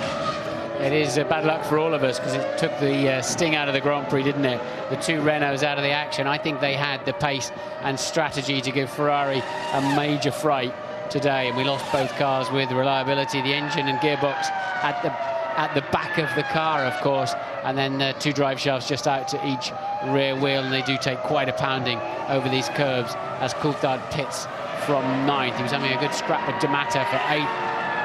Shunt in the first corner, tapped around by Klein, we think, in the Jaguar. And both McLarens, though, got a chance of some points this afternoon, James. Yeah, David Coulthard looking to nick a point, I think, from Cristiano D'Amato, who's currently in 8th place. They were pretty close together before Coulthard made that stop. Tamata has stopped twice already this afternoon. Another stop in the offing, no doubt. I completely agree with you, Martin. Alonso and Trulli being out of the Grand Prix really did take the sting out of it, because that middle phase of the Grand Prix, I think, is one we'll be talking about for a while. It'll be very interesting to hear from both the Ferrari drivers exactly what was going on there, because certainly it looked as though Rubens Barrichello had a faster car under him. He had one sort of half-hearted look at trying to pass Michael Schumacher into the chicane at the end of one of the laps, but apart from that, he just sat there clearly in a quicker car while Schumacher nursed the brakes or nursed some kind of problem, not sure what, but that was the moment, if both Renaults were on track, to do something. Yeah, but then maybe Ferrari would counter it. Yeah, okay, but then Rubens went off the track after his pit stop, lost a lot of time bouncing across the grass. I think it was more through frustration than anything with Rubens Barrichello. We only caught an absolute glimpse of what he was up to, so we don't know how long he was off the road. But the BMW there revving to 18,600 between gear shifts. That's sort of two-stroke motorcycle revs, isn't it? Just incredible for a 3-litre V10. But Button just 1.7 seconds ahead of Montoya. That is a fight then for 4th place, but they are now 25 seconds away from Michael Schumacher. Schumacher just was majestic on his in and out laps, and those are crucial laps that counted. He knows when to push his car harder, and he really must have been entirely clear he wasn't under pressure from his teammate Barrichello. Michael keeping his car well intact at the moment. A bit ominous earlier on, I saw Button exiting one of the chicanes and his brake disc was still glowing on the exit, and that's usually a sign of a very hot system indeed. That's probably why Jensen started to fade away from the pace. Well, Michael Schumacher encountering as much traffic as he would on Crescent Street on Saturday night. Certainly I've never seen as many people out and about in Montreal as there were last night. Parties going off everywhere, people singing, dancing, taking to the streets. Really is carnival time here in Montreal when the Grand Prix comes to town, and perhaps just the threat that they might have lost their Grand Prix, they really had to claw on to get it back again into the calendar, has obviously inspired the Montrealers and other Canadians to get down here and really party their socks off. It's a terrific atmosphere here in Montreal. A number of them have come to see a Ferrari victory, and they would have had their heads down yesterday after qualifying with Schumacher 6th and Barrichello 7th on the grid. But, well, Ferraris were carrying a bit more fuel. The strategy has certainly played to their hands today. They were on the right strategy for the afternoon, no question, but undoubtedly helped by the Renaults, both having technical failures here this afternoon. Williams have found more speed in the car. That's some good news to come out of Montreal. Ralf Schumacher going very strongly, same sort of pace as his brother at the front. And Juan Montoya also really trying to nick a few points off Jenson Button. A great battle shaping up there between Montoya and Button for 4th place. So Williams look like they're getting their act together. Certainly they've got some more development parts coming. Felipe Massa pits from 12th in the Grand Prix. His teammate Fisichella on for a couple of points as things stand at the moment in 7th.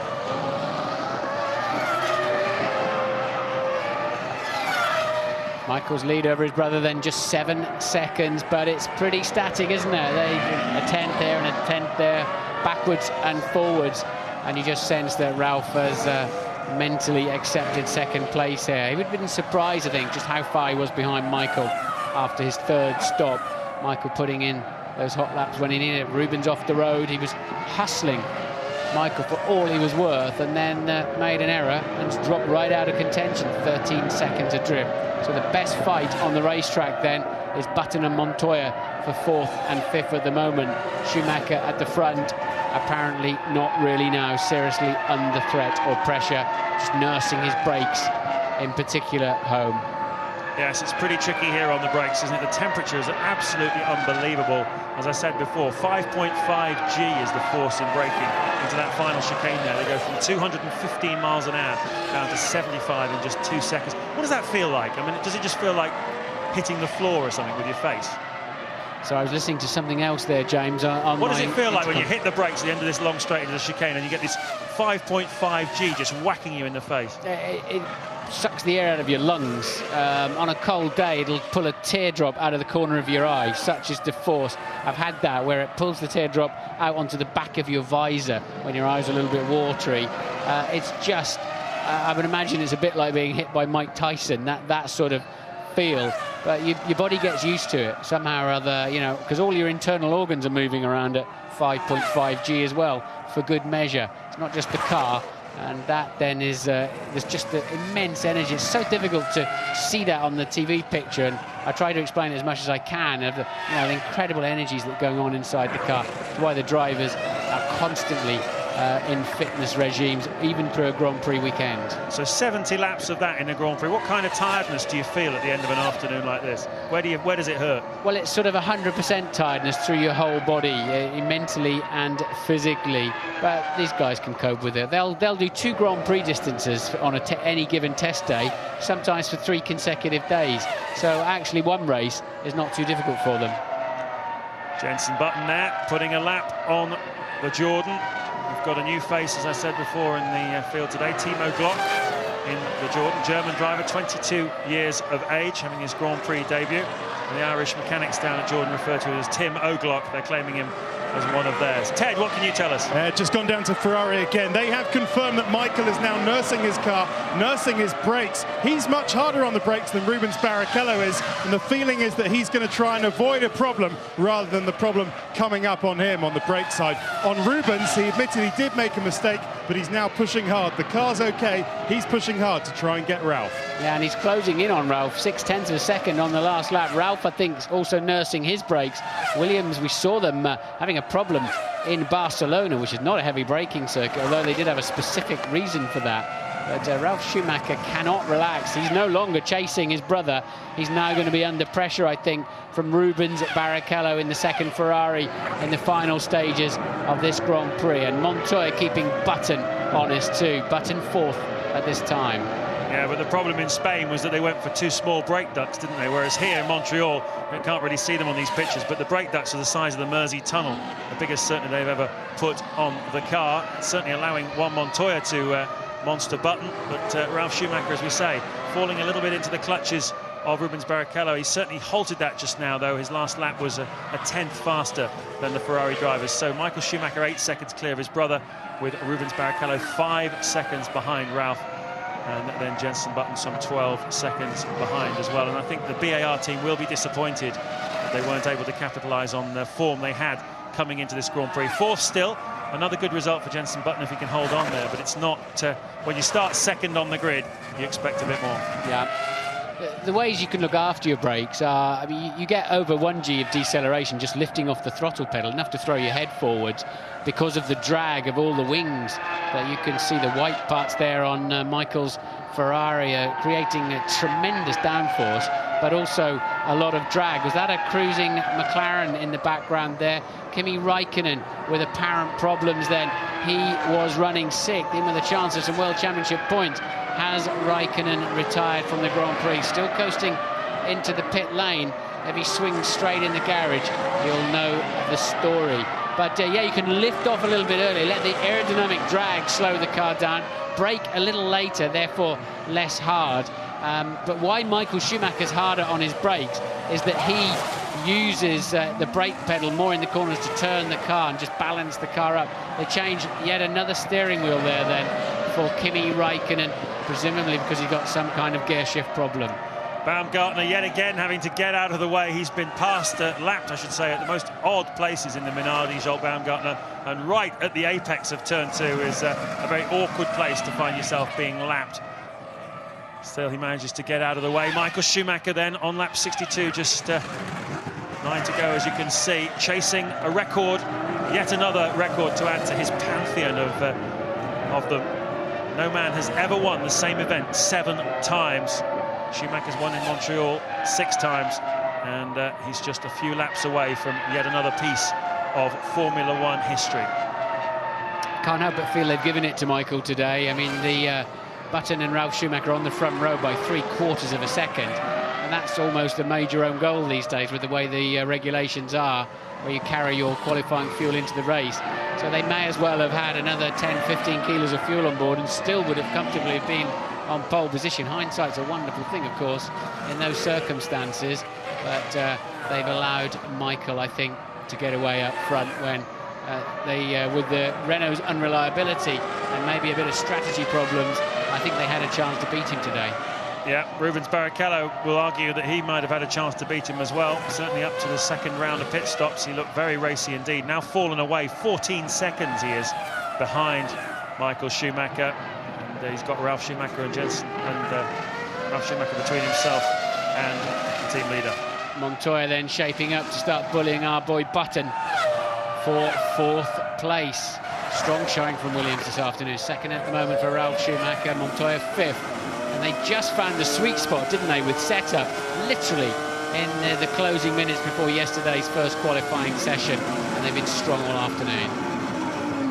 Well, Ralf Schumacher saying yesterday that there hasn't been too much development on this car of late, but there's got new things coming along for France and other Grand Prix. You can see the left hand of Montoya there, just making some adjustments probably to the brake bias, presumably moving it back a little bit, just gives the front brakes a bit of a breather. Lovely onboard shot then, 18,002 on the clock at the red line for the BMW engine, powering out across the pit straight he goes, 190 miles an hour before he throws out the anchors here into turn 1, 60 miles an hour into turn 1, and look how close he is to the back of Jenson Button. This is the battle for 4th place and the principal interest in the closing stages then of this Grand Prix. And is Montoya going to be able to put a move on the BAR of Jenson Button, who really, frankly, at the moment is lapping, well, pretty reasonable pace. So it's just that Montoya is having one of those Montoya moments. The raging bull of Formula One has got something to drive for. Yeah, he'll not be a happy bunny that Ralph's outperformed him through this Grand Prix weekend either. Ralph, though, just 8.4 seconds down on his brother Michael up front. 2 reasonable scraps. And Barrichello can't make an impression on Ralf Schumacher, though. Michael Schumacher, Ralf Schumacher 2nd, Barrichello 3rd. This is the main scrap now. Button 4th, Montoya 5th. And let's hear from Ted. Yeah, down in the Williams garage with the Special Projects engineer, Frank Durney. Frank, Michael's obviously nursing the car, maybe a brakes problem. Why aren't you telling Ralph to really push hard? Oh, we are telling Ralph to really push hard. He's pushing. Our car's pretty healthy. We've got no problems, and Ralph's just pushing. Is Ralph susceptible to Rubens, do you think? No, I don't think so. I think he's invulnerable at all. What about Montoya's race? Well, he's pushing Button now. It's getting quite exciting. I think he's going to have a good go. OK, we'll look forward to that. Thanks, Frank. One of the wise old sages of the Formula One engineering world, Frank Durney, was Nelson Piquet's race engineer at Williams way back when. He was in the team, very beginning of the Williams team, actually. It was him and Patrick Head, and the bloke that makes the tea were the only staff members. He looked after what was then the beginnings of the aerodynamic art. It's become more and more sophisticated and more important in Formula One. And now he's certainly Patrick Head's, what should we say, his eminence grise, if you like, on the ground, was always there with a practical piece of engineering advice, a bit of a help for Sam Michael, the new technical director at the Williams team. Montoya, though, trying to get closer and closer to Jenson Button. You can see it's all about the exit speed from that hairpin, really, isn't it? Yeah, I'm looking at, we've got a yellow flag out for somebody. I thought I saw somebody outbrake themselves down at the hairpin. That's a big shunt with some wheels off. Down at the far end of the racetrack. It's very skinny there, the runoff area, but going in nose first. The driver should be okay. That's a Sauber of Massa, Felipe Massa from P12. And we just caught the side of him doing that behind the Button at Montoya scrap. And I think Massa's still in the car at the moment, but I think he's talking to the team, giving them some information before they disconnect his radio. The cars are supremely strong in that at that angle. We've now got a safety car standby scenario, as you can see at the bottom of your screen. That is why the yellow flags are there then, and the safety car has been stood down. Now they've got Massa out of the Grand Prix. They'll need some heavy double wave yellows down there while they get that car out of the way. Certainly looked pretty shaken up there, didn't he, Felipe Massa? That was clearly a very big impact. The wheels down the left-hand side of the car missing. And as you say, safety the #1 priority in Formula One. And it's quite incredible what these cars can withstand. Schumacher just 4 laps away then, as the Sauber, look at the damage of that nose. Certainly done its job absorbing the shock. Schumacher just 4 laps away from a historic victory here in Montreal, if not a classic one. kinds of fun and games going on here still for fourth place between Jenson Button and Juan Montoya, picking their way through lap traffic. I'm just looking at the computer speeds here, James, while you were talking. Montoya's faster than Button in all of them, particularly critically the back straight, the long back straight. I think if he can get near enough to him, he's got a great chance of slipstreaming past Jenson Button. But JB is keeping it nicely together where it matters in the mid part of the racetrack, and just making sure Montoya can't get a sniff of his slipstream. A little bit of pirouetting going on between Clean and what must have been Heidfeld fighting over. Were they fighting over position? No, Clean's a lap behind him. Well, I tell you what, Christian Clean has certainly had a number of incidents today, hasn't he? Absolutely extraordinary. There's a replay. Oof! Oh, dear. That looked like left rear suspension failure, didn't it, for Massa there? His rear wheel was flailing around before. You're coming in there well over 190 miles an hour, so it's a relatively significant impact, but totally survivable. Heart failure for the cameraman. I think that's a very brave bloke to stay there when that shot, for that shot. Car approaching you at that kind of speed. Jenson Button mirrors full of the man who replaced him in the Williams team back in 2001 after Jenson's debut season. Terrific job he did that first year, outperforming Ralf Schumacher a couple of times. Here in the background you can see Clean doing a full 360, and it's Timo Glock alongside him making his Grand Prix debut. Well, I look forward to seeing Clean in the paddock later and say, what was the highlight of your race then, Christian? Yeah, I suspect you might be queued up behind David Coulthard to speak to him about the first corner, probably. But Barrichello about to put the fastest lap of the Grand Prix, and so where's he been in the last 10 laps? As he starts to close down Ralf Schumacher, there is Ralf Schumacher, P2, 6.9 seconds behind his brother, and Barrichello you saw in the background there as we're homing in now, but just 2 laps to go. So we'll watch Barrichello over the line as he does he just done a new lap record. Explain that one. Where on earth did he suddenly pull that one out of the bag? And if so, as I said, why didn't he do it 10 laps ago and frighten the life out of this Williams? Absolutely right. There's Ralf Schumacher all on his lonesome now, 6 seconds behind his brother, 4 seconds ahead of Rubens Barrichello, who's probably left it too late, I think. Button's just popped in his fastest lap of the Grand Prix too, so he's edged a little bit away from 5th place man Montoya. See the clock ticking up as well, and the gap 5.2. It's coming down then for Ralf Schumacher, but that's just Michael Schumacher managing the pace, I think, through to the finish.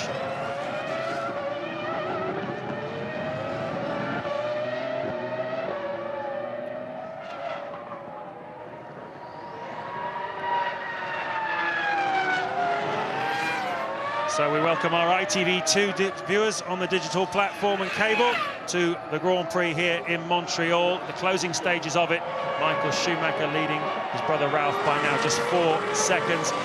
Rubens Barrichello is in 3rd place. Jenson Button is 4th with Juan Montoya monstering him pretty hard. And 1 point today, Martin, for Jenson Button, and he will have more than Jacques Villeneuve managed in his entire BAR career.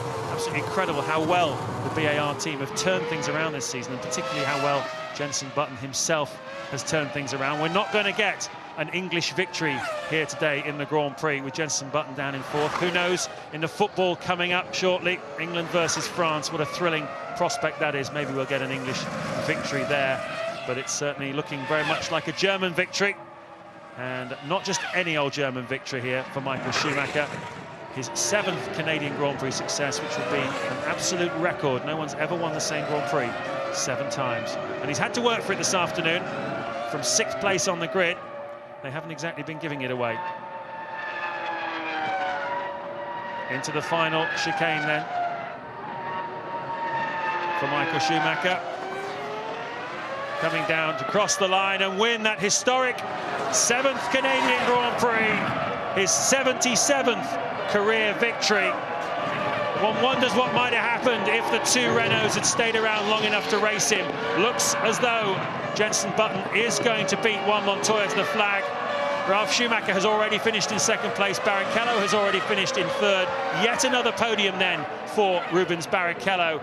Be very interesting to hear what he has to say about the middle part of this Grand Prix, Martin, where He did seem to have a faster car than his team leader, but perhaps Michael Schumacher just nursing the car at that point. Montoya finishing 5th, then Fisichella, another terrific result for Giancarlo Fisichella. That's 2 points finishes in a row for him, his 3rd points finish of the season. And my driver of the day is this guy. I don't understand how he can possibly be in 7th place, Kimi Räikkönen. He's made 5 pit stops, he's had a drive-through penalty, he's been involved in an incident in the first corner, and he's had 3 steering wheels, and Uncle Tom Cobley and all, and he's still managed to score 2 points. Yeah, amazing. He has been going well. Helped, of course, by the unreliability of the Renaults today. I think Michael will be particularly satisfied. He went and took that win away from there. He sat on the grid today, I would think, imagining he may not win this Grand Prix, and they had a good strategy. He's driven it. Welcome back to Montreal, Canada, where Michael Schumacher has won this Grand Prix for the record 7th time.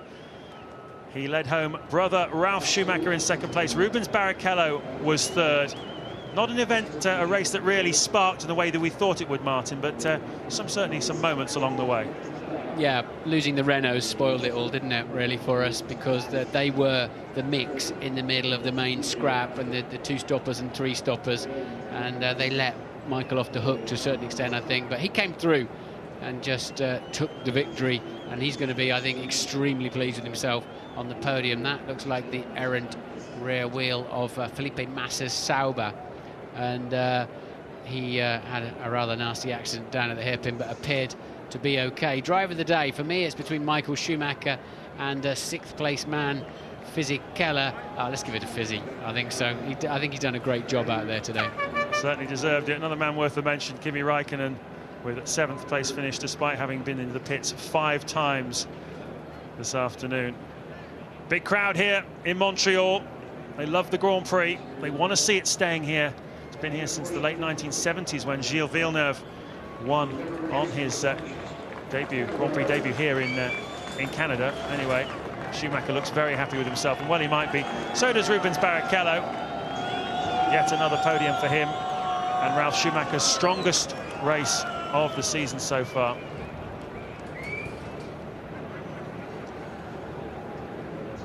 Crowd pouring out onto the track, approaching the halfway stage then in the Formula One World Championship. Schumacher has already won more races this year than he won in the whole of last year put together. 6 wins last year.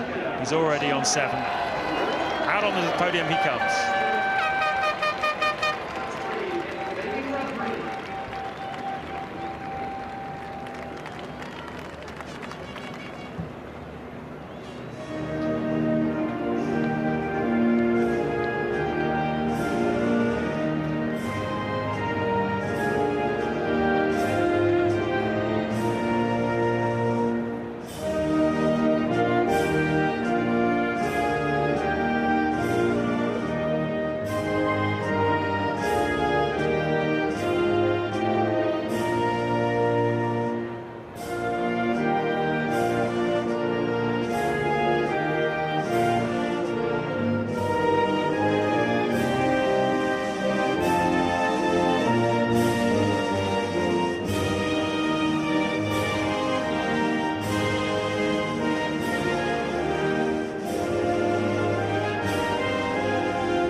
There we are then, Michael Schumacher and Rubens Barrichello up there on the podium.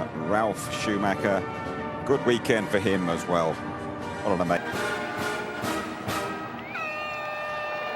Remember, Ralph said to me on the line, yeah, Michael's not going to be coming through. I'm not expecting to see him. I think he'll be a bit sour-faced and surprised to see his brother standing 1 step higher than him on the podium. And I'm not sure Michael expected to be cruising through quite that comfortably either. They certainly played it well today, James. Chris Dyer there, the Australian engineer who talks to Michael Schumacher, sets his car up with him. What success they've enjoyed together. He collects the trophy, the Constructors' Trophy on behalf of Ferrari. Ralf Schumacher, another pot for his collection. Yet another podium for him. His 24th in Formula One racing.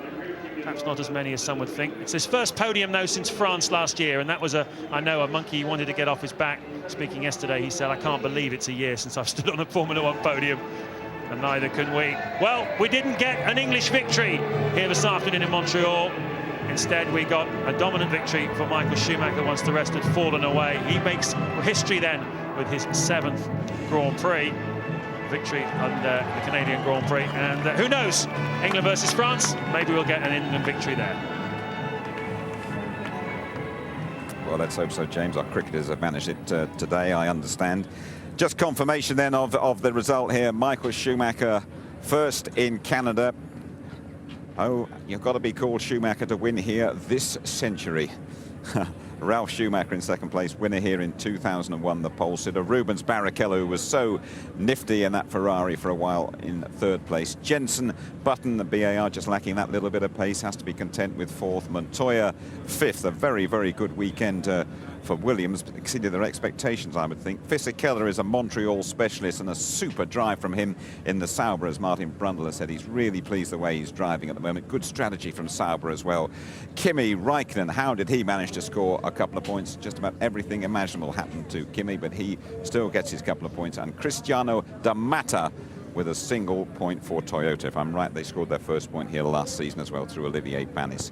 The ladies' standings then, 8 rounds, 18 rounds in this, so we're going to have the halfway stage at Indianapolis next week. Michael Schumacher, what is he now? 18 points clear of Rubens Barrichello. Jenson Button 9 behind Barrichello. It'll drop back to Jarno Trulli, first failure of the season for Jarno Trulli, who's scored in every race so far. Then Montoya 28, Alonso close up on Montoya, just 3 points behind. Ralf Schumacher improving up to 20. People keep telling me that Toyota deal will be announced very shortly. Takuma Sato 8 points, and Giancarlo Fisichella 8 as well. And in the constructors, exactly double. Ferrari twice as many as Renault, 122 and 61. BAR have 51, Williams 48, and Sauber have 13, McLaren 7, Toyota 5, Jaguar have 3, and Jordan have 2. Okay, Tony Jardine is with me, and we're going to talk in a little while. And actually, I've got a microphone down here, and I put it over because what's this guy called again? What's his name? Jason Burton. He's here. Jenson, well done. Thanks for dropping in to join us. Give us the story of the race from your point of view. Perhaps one or two people watching back at home might have expected you to finish a little bit higher than you actually did. Well, so did we. You know, starting second on the grid, we thought we were looking quite strong. We thought that maybe the Renaults and the Ferraris were doing a two-stop, but we thought we'd be able to pull out a big enough gap to stay in front, but we didn't. And the car seemed to be very oversteer on the first stint. So we changed the wing level at the front, and it was a little bit better, but still, we just didn't have the pace today. When did you realise that? Did you know right from the start, from the first lap, the pace wasn't there? Or in the first stint, I knew immediately. I knew that we could change the car to help the oversteer slightly, but you know pretty much straight away that you're not going to be quick enough to win the race, and we weren't even quick enough to be on the podium here. Yeah, sure. I know you were particularly worried about the Renaults. They didn't actually manage to challenge the Ferraris in the end, did they? No, they didn't, and I actually saw Jarno alongside me at the start just as he had his problem. I don't know what happened, but he disappeared. It's down here. Take a look at it. He had big suspension problems at the start there. That was pretty close, wasn't it? Well, I thought he was following me for the first stint, but it was obviously Alonso. But no, they seemed to be pretty quick in the first stint, the Renault. But after that, I didn't see him. I don't know what happened. No, of course, and well, Trulli was out there, and then Alonso went later on with a failure too. Jenson, you know, we've gone through the agony of podiums and things, haven't you? Waited so long for that, and you must feel you're so close to a first win. Well, I thought that until we came here. You know, we struggled here a lot, and it's difficult to understand why. We thought we'd be very strong here. We were quick in Imola, the same sort of circuit. So we've got to get back to the drawing board and see what we've done wrong this weekend, sure. Because for the Williams to be quicker than us here was very unexpected. And your teammate Takuma Sato had another of those spectacular blowouts. Can you throw any light on it? Why his engine should keep blowing and yours doesn't? there has been a difference in our driving style, which could have caused some of the problems. But he was trying to change that. But I'm not sure if he Here we go. Well, here's forgot in the race. Takuma. It's probably all news to you. This isn't. He had a spin there.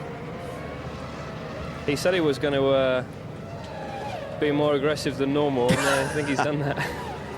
And there goes the engine again. I was right behind him when that happened. Really? And ours seemed to be the biggest blow-ups because there was a lot of smoke and we couldn't see anything. It was like Days of Thunder, just a bit like Imola.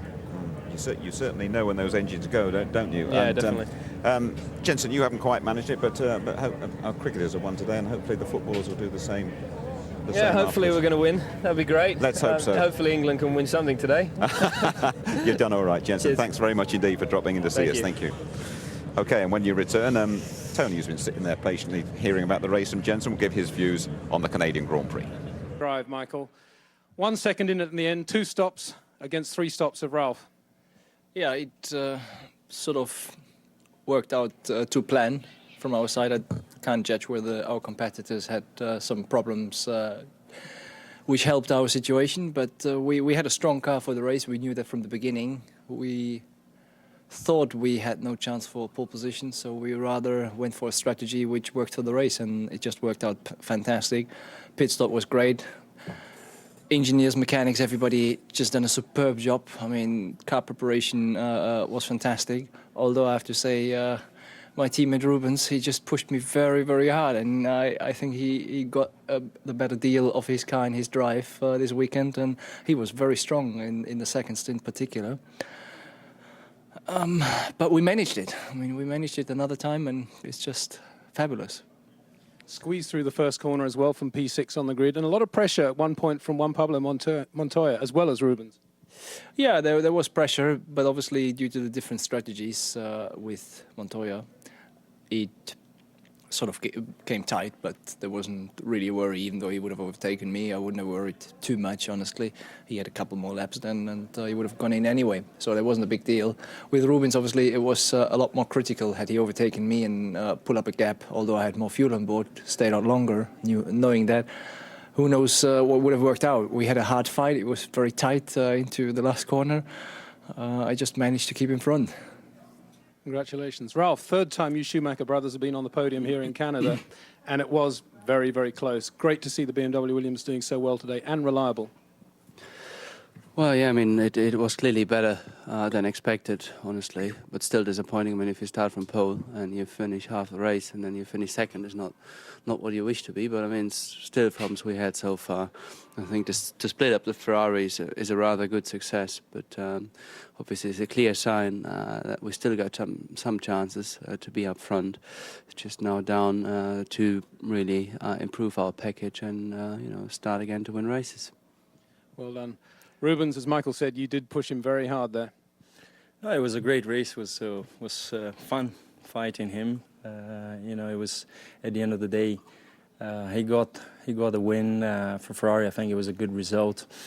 But the only chance I had to beat him was or overtaking him on the racing track or going a little bit longer.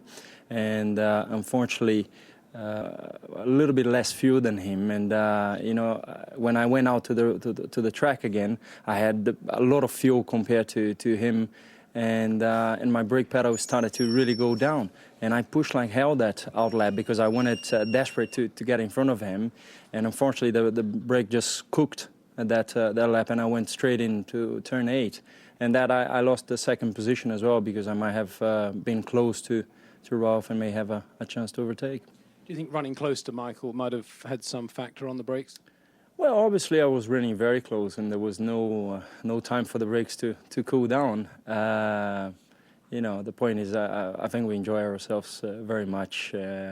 He got another win, and I wish I could have it. But it was a lot of fun out there, and I enjoyed myself. Did Michael need to back off as much as he did? No, there was no problem, but our style is to win by the minimum necessary, and you never know when things are going to go wrong at the end, and we'd push the engines hard during the middle of the race when it was important, and we wanted to give it a rest at the end, so there was no problems, it was just strategy. And did you think Rubens would overtake Michael in the middle of the race? Well, we didn't stop him. Yeah, he had less fuel than Michael at that stage, and it would have been interesting if he had got past, because he had 3 laps less fuel, I think, than Michael. It would have been interesting to see what happened to the pit stops. But I need to analyse the race properly, because we thought at that stage Rubens could still hold his position against Ralph, and I know he had a little off, and I'm not sure how much time that cost him, but we were disappointed that he came out behind Ralph, because our numbers told us we might do it, but we shouldn't be too greedy. Well done, Ross. Juan Pablo, were you chasing Jensen hard at the end there, but settled for 5th? No, there's nothing, it was too equal. My lowest, my weakest point was traction all day. So anywhere I would get close, even with Michael, as soon as we put the power down, I would lose 2-3 car length, then all the way around the lap until I get another slow corner and then lose it again. So it was fun, we tried pretty hard. Yesterday I made a mistake in qualifying and I was in the middle of the pack, I couldn't do anything else. On the whole, though, you pleased with the way that the weekend's gone? The team does seem to be a bit more competitive. Yeah, here it seems to be pretty good, and that's quite encouraging going into the next race. That is pretty similar. Well, we're on an eventful day for Kimi. 5 pit stops indeed, and still finished 7th.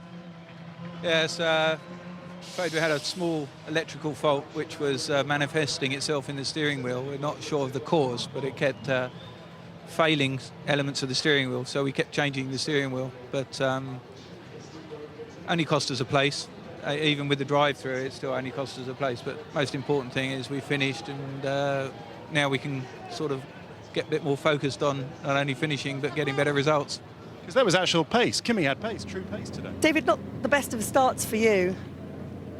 No, my start was okay, but turn 2, it's always a bit difficult. And one of the Jaguars, I think it may have been Calvin, ran at the back of me. I think. Very difficult to see what's going on behind you, but I definitely got spun round from behind. So problems right from the start of the race. I mean, were you playing catch up from then on? Yeah, I was pretty much at the back of the field, I think. So on a 3-stop strategy from the back, you're always going to be in a bit of trouble. He had to work hard, but he has won it once again. Michael Schumacher remains le boss. Good night.